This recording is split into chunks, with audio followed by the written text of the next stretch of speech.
వెలుగై ఉన్న దేవునికి మహిమ కలుగునుగాక. ప్రియ స్నేహితులందరికీ దివ్య వాక్యోదయం. ఈనాటి పాఠ్యభాగము కీర్తన 119, 105. నీ వాక్యము నా పాదములకు దీపమును, నా త్రోవకు వెలుగునై ఉన్నది. గ్రామాల్లో ఇంకా లాంతర్లు వాడుచున్నటువంటి వారు ప్రతిరోజు కూడా గాజు చిమ్నీని శుభ్రపరుస్తారు. చిమ్నీ మీద మురికి కానీ మసి కానీ ఉన్నట్లయితే కాంతి మసకగా కనిపిస్తుంది. మసితో మిణుకుమంటున్నటువంటి దీపము మన పాదాలకు ఉండడం వల్ల ప్రయోజనమేమీ లేదు.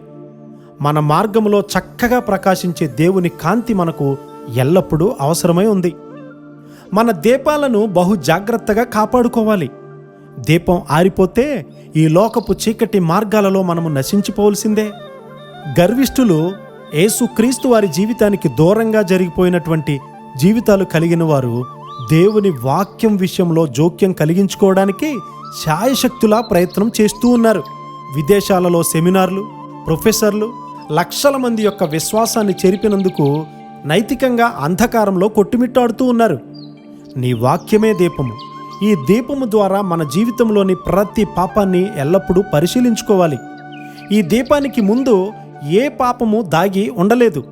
దేవుని వాక్యాన్ని బోధించడం అనేది శక్తివంతంగా వెలిగించే విధంగా ఉండాలి. దేవుని ప్రజల మధ్య ఎలాంటి పాపమైనా కూడా దాచిపెట్టడానికి అనుమతించకూడదు. దేవుని దీపము మన మధ్య ప్రకాశవంతమైనదిగా వెలుగుచూ ఉండాలి. అప్పుడు లోకానికి వెలుగై ఉన్నటువంటి యేసు క్రీస్తు వారి యొద్దకు అనేక లక్షల మంది తీసుకొని రాబడతారు. ఎక్కడైతే దేవుని వాక్యము పట్ల అపనమ్మకముండి దీపాన్ని మసకబారునట్లుగా చేస్తారో అక్కడ కాలగర్భంలో అనేకమైన పగుళ్ళు ఏర్పడతాయి.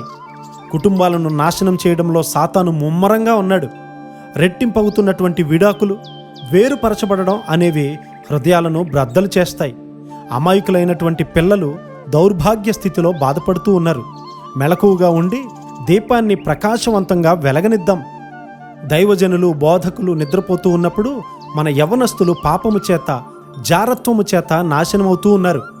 చాలా సులభంగా దేశాలను తుడిచిపెడుతున్నటువంటి అనైతిక కెరటాలను ఆపడం భయంకరంగా ఉంది. దీపాన్ని ప్రకాశింపనీయుడి. ప్రజలరా, నిర్భయంగా దేవుని వాక్యం చెప్పడం వల్ల వెలుగును వ్యాపింపచేయండి.